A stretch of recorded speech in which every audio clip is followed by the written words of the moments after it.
Novak Djokovic va-t-il revivre la même chose à l'US Open, après la situation ubuesque qu'il a vécue en janvier dernier lors de son arrivée à Melbourne pour participer à l'Open d'Australie? Si est-il la grosse question du moment après le nouveau sacre du Serbe à Wimbledon. S'il a revendiqué sa liberté de ne pas se faire vacciner contre le Covid, le tennisman de 35 ans a dû en payer les conséquences en étant purement et simplement expulsé d'Australie après de nombreux jours d'attente. Si son absence a fait les affaires de Rafael Nadal, qui en a profité pour remporter le tournoi du Grand Chelem, la situation pourrait se reproduire d'ici quelques semaines à New York.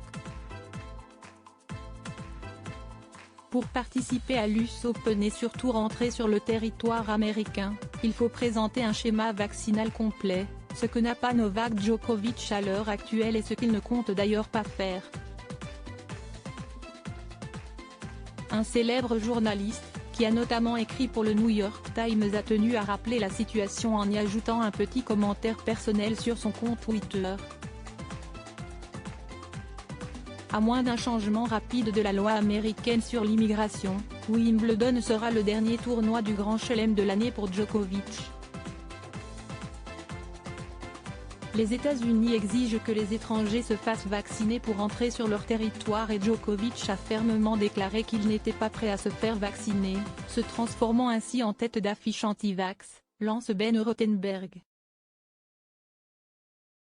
Je veux juste m'assurer qu'il est bien noté que vous l'avez étiqueté en tant que tête d'affiche anti-vax, des propos qui sont rapidement remontés aux oreilles de Jelena Djokovic, la femme du tennisman, qui s'est emparée de son compte Twitter pour lui répondre vertement.